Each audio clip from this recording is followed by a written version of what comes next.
Hi, I'm BryCox with BryCoxWORKSHOPS.com. I'm on the Adobe Evangelist team, and there's a new version of Adobe Photoshop CC. It was just released. It's called the Fall 2015 release. And if you're like me and you're working on Christmas orders, right, there's a lot of things that are going to change in your workflow.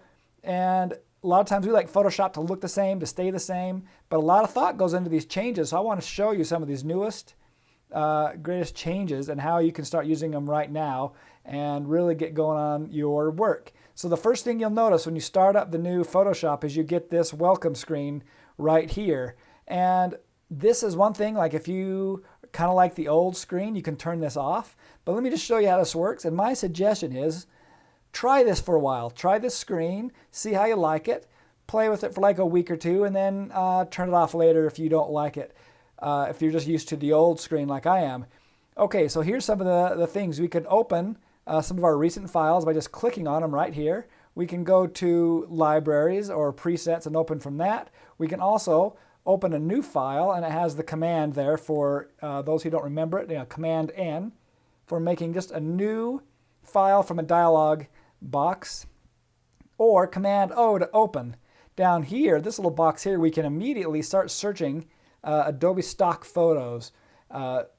Sometimes for me, like I just did a band and I needed a picture for the background. I shot them on white, needed to put in like a road or a scenic, kind of a shot from behind. I can quickly look right here on stock and find it. And so this is kind of neat to not have to go to the website. You can just search right within Photoshop. And then of course we still have our hello videos, or the tutorial welcome videos, to kind of help you with a lot of new things and how to just get better and better at Photoshop. And then new things with libraries. There's a lot of things being synced with libraries. So let me just click on maybe this file, the last file I opened. And it looks like this should be a painting. This is a family that I photographed. And I used some of my fancy brushes to create this painting. There it goes. Looks like it was hesitating for 1 sec to open. There it goes. And I'm going to hit F to go full screen so you can see this full screen. Okay, so that is how you would pull up a file with that new welcome, the new open screen. So for me, it's called the start screen. I like kind of the old way. Like for me, I would just either switch to Finder and drag a file in, or another way is I just tend to double tap right here anywhere in the empty space to open, or Command O obviously. So let me show you how to turn that off. Let's say you try it for a while, you decide you don't like it and you want to go to just a clean background. We'd go up to Photoshop, Preferences, General. And then right here it says Show Start Workspace. We uncheck that and then hit OK. Now you may have to shut down Photoshop and restart it to notice the difference. Right now, from now on, when I close this document, you'll notice it has that blank screen again. Okay, a couple other things. Let me add some text. There's some really neat new changes to the font menu, and even the way like fonts are organized. So I'm going to make this into a Christmas card for these guys. Even though it's a painting, I'm not going to worry about sizing or anything like that. Let's just talk about fonts.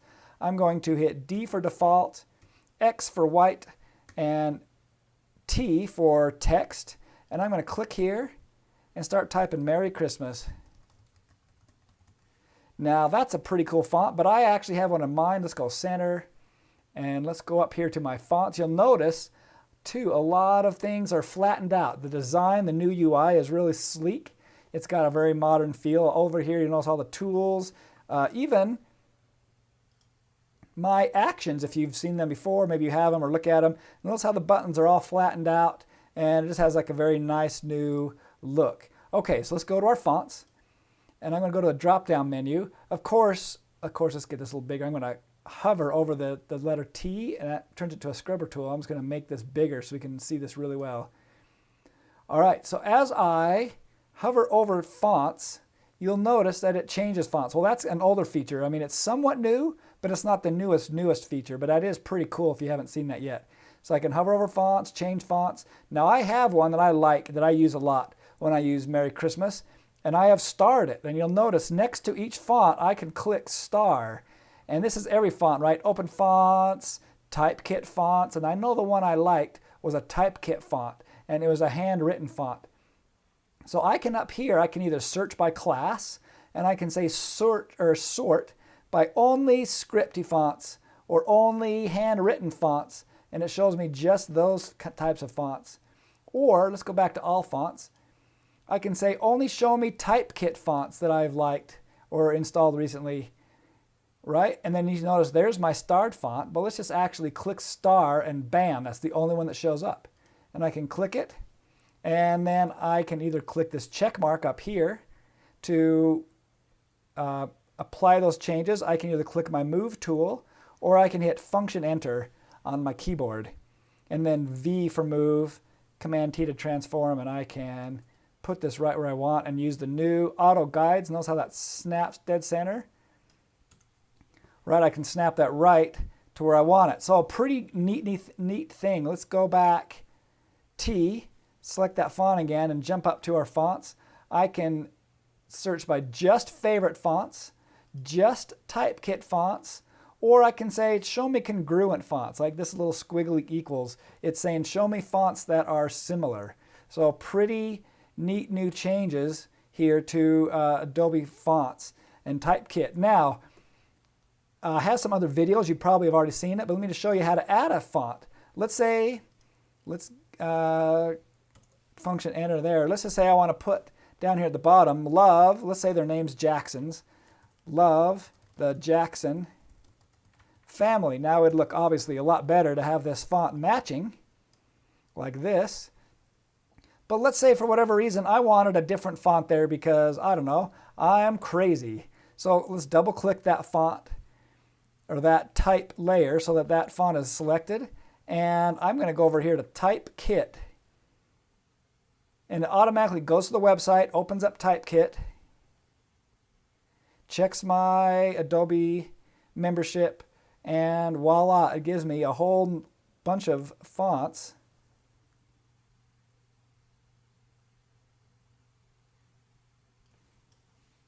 that I can start searching for. So I can say, love the Jacksons. Love the Jackson family. And it will preview each font, and I can search by either just sans serif font, right? All the different classes I want. Well, let's see. Since I have a handwritten font already for the top, let's mix that with maybe a serif font. Or maybe a slabbed font.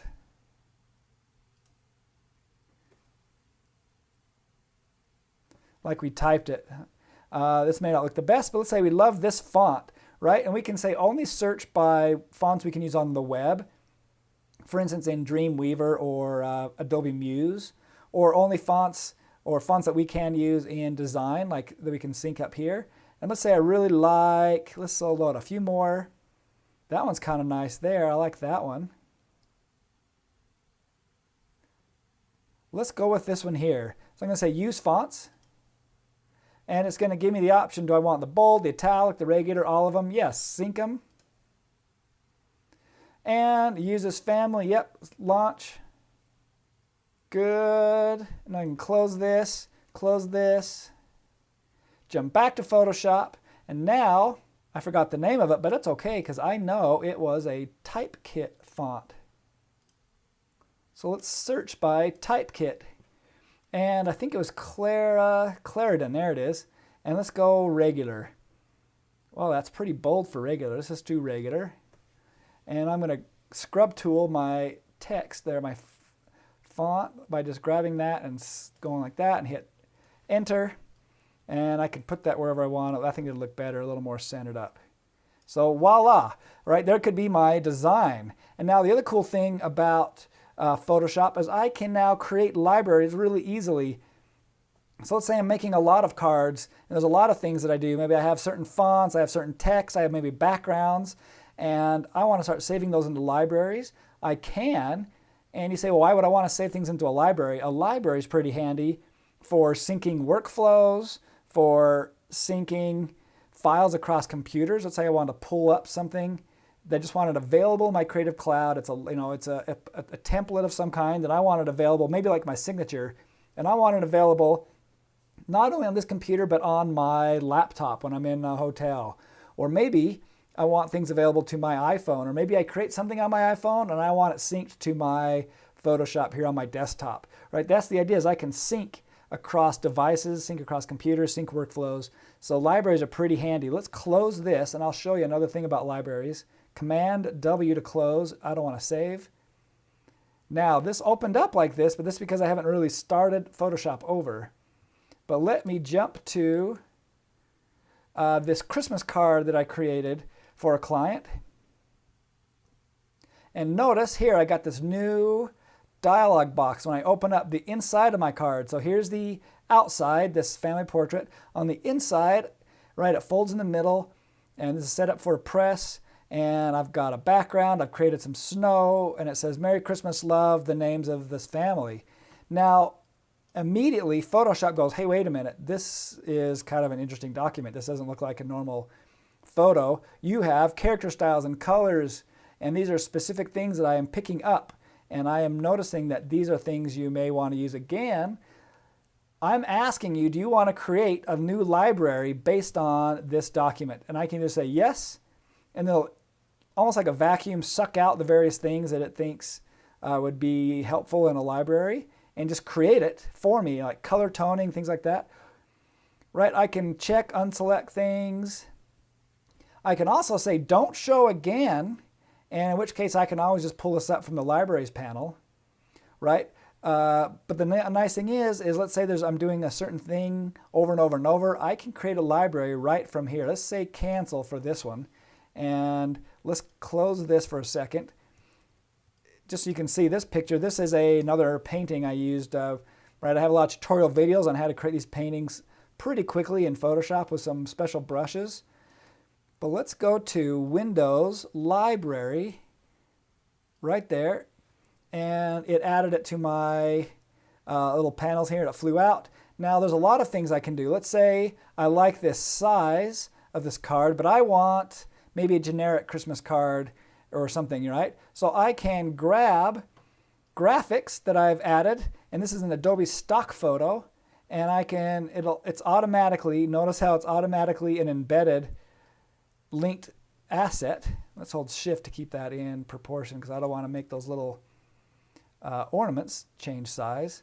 And notice it's a preview, and it has Adobe Stock written right across the front. That's because this is an image I haven't yet paid for, right? So I can create an idea, maybe it's for a client, and I can propose it to them. If they like it, I can then license this image for that one client. And let's say another client likes it, I'll license it again for that client, and I'll individually pay for that photo each time and charge each one, just add it to the bill for that particular client. But that way I'm getting some really cool photos really inexpensively. Obviously, I try to always sell my own photo first, but there's a lot of times when you just need a stock photo quickly. So a nice new feature too is right here in my libraries panel, I can actually search Adobe Stock. So let's just type Christmas, C-H-R-I-S-T-M-A-S. And it automatically starts pulling out some things. And that's kind of a cool photo. I've got two options here, buy. And there's a few ways you can buy photos. You can either do it one-on-one, which is like $9 a photo, something like that. You can buy them in lots of like 20 or something. I can't remember exactly what it is. Let's say you tend to buy them somewhat regularly. Or let's say you're a business, let's say you're a media company, and you're just buying them a ton, right? You can just do a subscription where you just pay a certain amount and you can use as many as you would like. So for me, I tend to buy them one at a time because, well, that's just... I prefer to first try to sell my own photo, and if I can't sell one of my own, I can go to Adobe Stock and pull up something. So really quickly I can pull up something, and so this is where I'd buy it, and this is where I would preview. Preview says, hey, add this to my library. Let's just click this. Notice how it's added it to my library. I can then pull it in, and I can kind of play with the design. And notice it's got the number. This is the number of the file. I can actually go to Adobe Stock and type in that number and find it. And let's say I come up with a design. I kind of like that. And I want to add some text, blah, blah, blah, Merry Christmas across the top. Now I show this. Maybe it's a corporate Christmas card of some kind. And I show it to my client, and they go, we love it. We're paying you. And I say, great, let me get it printed. So now I come back here, and I can literally just pay for it right in here. And because it's a linked embedded file, which means I haven't changed any pixel information. I simply just dragged it in. I can mask, I can do things like that to it, but as long as I don't change any pixel information, once I pay for it, it will literally just swap out right here in my design this preview with my final high-res preview with no watermark. So some pretty neat new things here with Adobe Stock synced in with CC libraries. Okay, so let me talk a bit. You might have noticed here my toolbar looks different. It looks quite a bit different, right? I've been playing with some new toolbars. And you're like, what? You can change your toolbar? Well, you might notice one, it's on the right-hand side instead of on the left. I like all my stuff together, right? I've got my actions, history, things like that are all right here. Text tools are all right here. But you'll notice my toolbar itself is different, right? As far as moving the toolbar over, I have some other videos on that. I kind of like things all together. You can move everything over here, that's fine, but I kind of like everything together. One advantage of having everything to the left is, let's say I hit O for dodge, right? Everything's right here. I also can change my exposure. Everything's on the left-hand side. But for me, I kind of like it on the right because I have my toolbar for my iOS on the left, and so that way I'm not bumping into my toolbar. And I can just hit tab and hide everything, grab things when I need it. But let's talk about how to change up your toolbar. The first thing is I want to make a custom workspace. Let's just kind of get rid of those and kind of go back to this pretty picture. I think that's nice. Let's go to my original iMac workspace, right? This is the one you saw in a previous video of mine, how to make custom workspaces. But let's say I want one a little more simple. Like for instance, a lot of times in retouching, I want to go to the dodge tool, the burn tool, and the sponge tool, and I don't want to have to hover or hit shift and roll through those. There's a few ways we can get to them, but I'd rather have them as their own separate tool. At the same time, I never use the blur tool, so why not just turn that off? And right, the eraser tool, I haven't used the eraser tool in, I don't know, 15 years or something. So why even have the eraser tool on for me, right? Let's just turn some of these things off. How do we do that? Well, let's make a new workspace. So we're going to go up to Window, Workspace, and for right now, let's just go, well, I've already got one here made, but we'd go New Workspace, and we would check all three boxes, keyboard shortcuts, menus, toolbar, and we'd give it a name. I've given one a name, and I've been calling it my Retouching Workspace, December 2015. And voila, right? You'll notice my tools have changed. So how do we change them? Once we have our workspace made and it is selected, we go to Edit, Toolbar. It's a new little selection there. And you'll notice we have two halves of this screen. We have the toolbar side and the extras side. The extras are tools we haven't used. So let's say you go, you know, I don't ever use the crop tool. We can move it over. And it disappears from our list of tools. And if I want it back, I can put it back. And let's say I want crop tool and perspective crop tool separate. Notice how they're separate, right? I'd make sure there's a little bit of space between them. If I wanted quick selection wand and magic wand buried underneath each other, I would make sure they're touching. Now here's the thing I've noticed.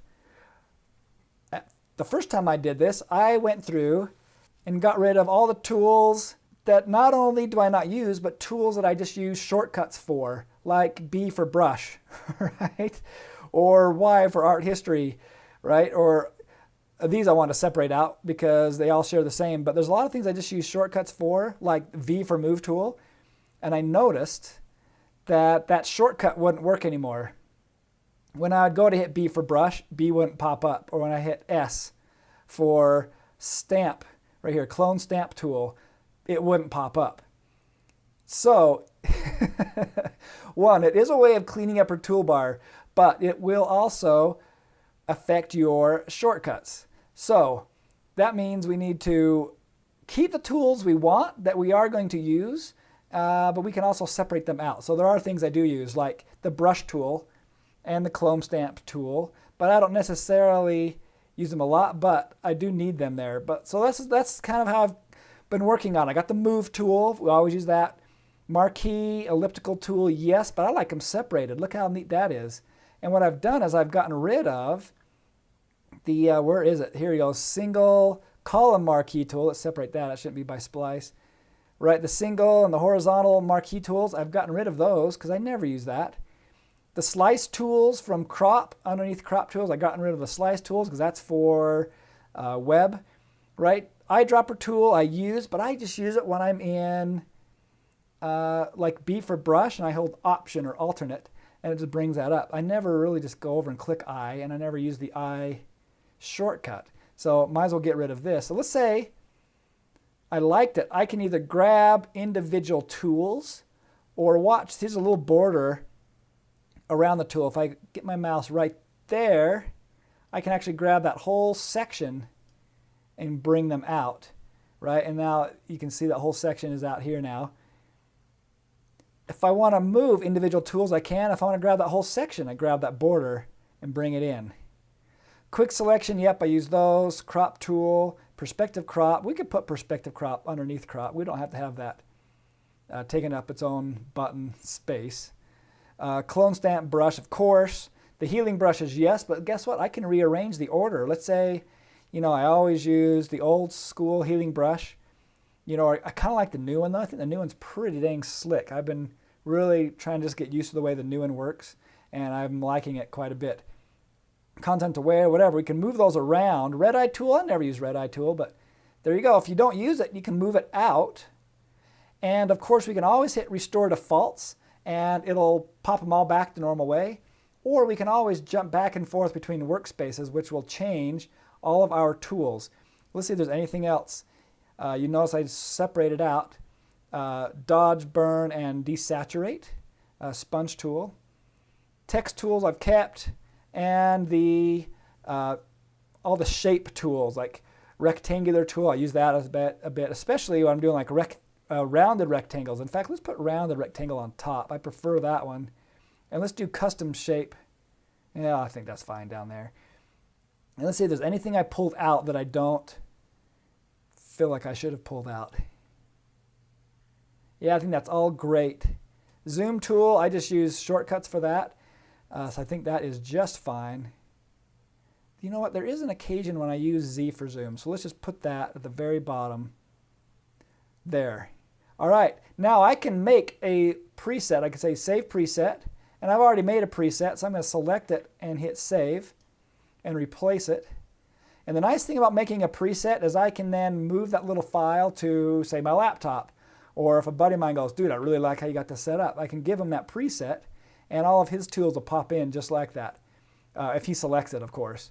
You have to go load preset, obviously. Now I hit done.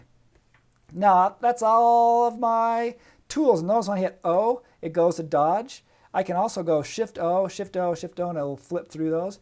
But I can also just jump over there and click, and jump over there and click, and not have to hold and kind of hover and go down between them. Right? So a lot of slick new ways of getting around. V, of course, takes me back to move. So now I've got these nice new workspace, which I'm really digging. And let's say I wanted to make a preview for whatever reason of this. I want to put it on my website. Or let's say I wanted to put it on my blog or something. Right? First of all, I've got these guides. So let's clear my crop. And I'm going to hold Option. And I'll snap it to the guide so that it's actually, and let's just bring it down on top a little bit. There we go. I like that. We say, you know what, this is going to be great on my blog, but I don't want to put it on my blog this big. This is a big print file, right? I don't want someone, one, stealing it, or two, waiting for it to load forever, or crashing a website. So I can go File, Save As, or no, let's see, File, Save for Web right here. Now that's the old legacy version, but we can go Export As, that's the new version.